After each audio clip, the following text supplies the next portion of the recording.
अस्सलाम वालेकुम एवरीवन। तो आज हम अपने टॉपिक के यानी कि हिप बोन जो है उसके थर्ड पार्ट की बात करेंगे जिसका नाम है इस्चियम। जैसा कि आप सब जानते हैं कि इस्चियम जो बोन होता है ये पोस्ट्रो इंफीरियरली प्रेजेंट होता है। ओके, तो इस्चियम बोन जो है ये पोस्ट्रो इंफीरियरली आप देख सकते हैं कि ये पोस्ट्रो इंफीरियरली प्रेजेंट होता है। एंड ये भी हमें पता है कि ये जो स्ट्रीम होता है वो एसीटाब्यूलम जो होता है उसका 2/5 पार्ट बनाता है। अब हम बात करते हैं स्ट्रीम के पार्ट्स की। तो स्ट्रीम जो होता है इसके मेन दो पार्ट्स होते हैं। ओके, मैं आपको पहले ये बता दूं कि चाहे आप प्यूबिस स्टडी करें या स्ट्रीम स्टडी करें, तो इन दोनों को स्टडी करने के लिए आपको दोनों व्यूज़ पे ही जाना पड़ेगा, क्योंकि कुछ सरफेसेस कुछ बॉर्डर्स हमें लेटरल व्यू पे नज़र आते हैं और कुछ सरफेसेस हमें मीडियल व्यू पे नज़र आते हैं। इसलिए मैं आपको ये दोनों फिगर्स इसलिए दिखाती हूँ ताकि आपको यहाँ पे भी जो बॉर्डर्स यहाँ पे नज़र आ रहे हैं वो आपको यहाँ पे मैं समझा सकूँ, और जो ऊपर लेटरल व्यू पे बॉर्डर्स नज़र आ रहे हैं या जो भी सरफेसेस वगैरह वो यहीं से आपको क्लियर हो जाए। तो हम पहले बात करते हैं इसके पार्ट्स की। तो स्ट्रीम जो होता है इसके दो मेन पार्ट्स होते हैं। वो दो मेन पार्ट्स कौन से होते हैं? एक ये जो आप देख रहे हैं इसे बोलते हैं बॉडी ऑफ द स्ट्रीम। तो ये जो है आपको नज़र आ रहा है ये बॉडी ऑफ द स्ट्रीम है, और ये जो है रेमस ऑफ द स्ट्रीम। तो दो पार्ट स्ट्रीम के हो गए, एक body of the ramus, sorry, एक बॉडी ऑफ द स्ट्रीम है और दूसरा रेमस ऑफ द स्ट्रीम है। ओके, अब हम पहले बात करते हैं बॉडी ऑफ द स्ट्रियम बोन। तो पहले तो आप ये जान लें कि स्ट्रियम बोन जो होता है इसकी दो एंड्स होती हैं। ओके, जो अपर एंड होती है वो ये वाली होती है, अपर एंड। ठीक है, यानी कि जहाँ पे भी ये आपको डार्क लाइट ब्लू कलर आपको नज़र आ रहा है, यहाँ तक ये स्ट्रियम बोन प्रेजेंट है। ओके, तो जो इसकी अपर एंड होती है वो 2/5 ऑफ द एसीटाब्यूलम बनाती है। ओके, यानी कि जो स्ट्रियम है उसकी दो एंड्स है, एक अपर एंड है जो कि एसीटाब्यूलम बना रही है, और एक लोअर एंड है जो ये आप वो प्रोमिनेंट जो आपको पार्ट नज़र आ रहा है इसे हम बोलते हैं स्ट्रियल ट्यूबरोसिटी। तो अपर इसकी एंड एसीटाब्यूलम का पार्ट बनाती है और लोअर एंड जो होती है वो स्ट्रियल ट्यूबरोसिटी बना रही है। तो ये हो गई दो एंड्स स्ट्रियम बोन की। ओके, अब हम बात करते हैं borders of the body of the stream. तो बॉर्डर्स जो होते हैं इसके तीन होते हैं। ओके, एक इसका बॉर्डर होता है एंटीरियर बॉर्डर। तो इसका एंटीरियर बॉर्डर ये है, ये इसका एंटीरियर बॉर्डर आ रहा है। एंटीरियर बॉर्डर जो है ये बनाता है posterior margin of the obturator foramen. ये आपको नज़र आ रही है, ये ऑब्चुरेटिव फोरामेन है। तो ये ऑब्चुरेटिव फोरामेन की पोस्टीरियर मार्जिन बना रहा है। तो एंटीरियर बॉर्डर जो है वो posterior margin of the obturator foramen बना रहा है, और दूसरा जो बॉर्डर आ रहा है वो ये आ रहा है, ये पोस्टीरियर बॉर्डर। पोस्टीरियर बॉर्डर जो है ये होता है, और पोस्टीरियर बॉर्डर जो होता है वो यहाँ से स्टार्ट होता है, ये अपवर्ड, इट रन्स अपवर्ड, ये अपवर्ड जाके फ्यूज होता है with the posterior border of the ilium. तो अगर हम पोस्टीरियर बॉर्डर की बात करें तो पोस्टीरियर बॉर्डर जो होता है वो अबव कंटिन्यू होता है with the posterior border of the ilium. मतलब कि बॉडी ऑफ द स्ट्रियम जो है उसका पोस्टीरियर बॉर्डर जो है वो फ्यूज हो रहा है with the posterior border of the ilium. ये बात हमने इलियम में भी की थी कि इलियम का पोस्टीरियर बॉर्डर स्ट्रियम के पोस्टीरियर बॉर्डर से फ्यूज हो रहा है। तो यही स्ट्रियम की बॉडी का पोस्टीरियर बॉर्डर जो अबव जाके फ्यूज हो रहा है with the posterior border of the ilium. अब जो ये पोस्टीरियर बॉर्डर है अबव जो है ये इलियम के पोस्टीरियर बॉर्डर से फ्यूज हो रहा है, और जो इसका लोअर पार्ट है, मतलब जो बॉर्डर है इसका जो लोअर एंड होती है वो जाके ख़त्म होगी स्ट्रियल ट्यूबरोसिटी पे, यानी ये है स्ट्रियल ट्यूबरोसिटी।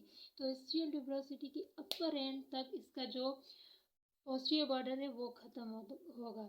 तो अब ये जो पोस्टीरियर बॉर्डर है, एक तो आप ये देख सकते हैं ये lower margin of the greater sciatic नोच बना रहा है। तो पोस्टीरियर बॉर्डर ऑफ द स्ट्रियम जो है ये lower border of the greater sciatic नोच बनाता है। ये आपकी ग्रेटर साइटिक नोच है, तो इस ग्रेटर साइटिक नोच का लोअर बॉर्डर बनाता है पोस्टीरियर बॉर्डर।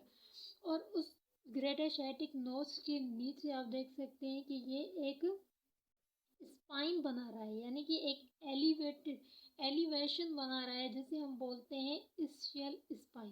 तो ग्रेट एशियाटिक नोच के नीचे ये एक स्पाइन बनाता है, जिसे हम बोलते हैं इस्चियल स्पाइन। ये है इस्चियल स्पाइन।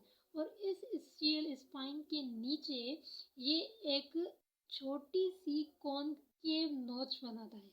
इस नोच को हम बोलते हैं लेसर शाइटिक नोच। ओके, तो एक हमने ग्रेटर शाइटिक नोच पढ़ी थी जो कि इलियम बना रहा था। यहाँ पे हम एक लेसर शाइटिक नोच के बारे में स्टडी कर रहे हैं, जो कि स्ट्रियम का पोस्टीरियर बॉर्डर बना रहा है। तो स्ट्रियम का पोस्टीरियर बॉर्डर क्या क्या बना रहा है? ये तो एक ग्रेटर शाइटिक नोच की लोअर मार्जिन बना रहा है, उसके बाद ये उसके नीचे स्ट्रियल स्पाइन बना रहा है, और फिर ये लेसर शाइटिक नोच बना रहा है। अब जैसे कि हमने पढ़ा था कि ग्रेटर शाइटिक नोच भी एक फोरामेन बनाता है, तो इसी तरह लेसर शाइटिक नोच जो है ये भी एक फोरामेन बनाता है, और उस फोरामेन से स्ट्रक्चर्स क्रॉस होते हैं।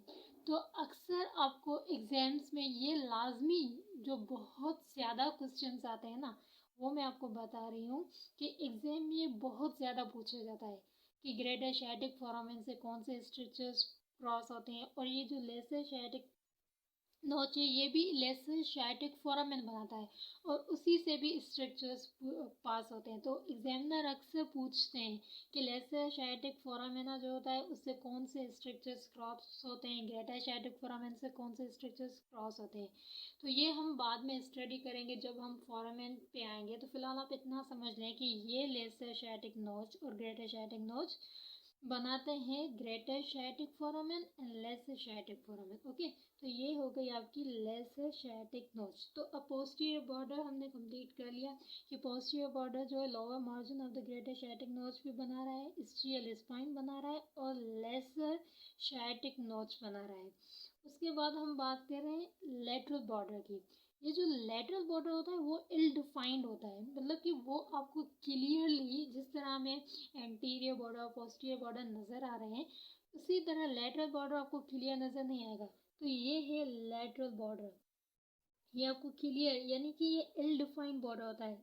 अक्सर कंफ्यूजन हो जाती है स्टूडेंट्स को कि वो समझ नहीं सकते कि लेटरल बॉर्डर, क्योंकि वो होता है इल डिफाइंड। तो ये होता है इल डिफाइंड लेटरल बॉर्डर, जो कि डिवाइड करता है इन मतलब बॉडी ऑफ द स्ट्रियम को तीन सरफेसेस में। ओके, तो तीन बॉर्डर हो गए, ये एक एंटीरियर बॉर्डर हो गया, उसके बाद ये इल डिफाइंड लेटरल बॉर्डर आ रहा है, और ये आ रहा है posterior border of the ischium. Okay, अब हम बात कर रहे हैं इस स्ट्रियम के सरफेसेस की। स्ट्रियम जो होता है, जिस तरह इसके तीन बॉर्डर्स हैं, तो इसके सरफेसेस जो होते हैं वो भी तीन ही होते हैं। एक होता है इसका फिमोरल सरफेस। ओके, ये जो आप देख रहे हैं ना, ये है femoral surface of the body of the ischium. ये फिमोरल सरफेस जो होता है ये anterior border and lateral border के बीच में बनता है।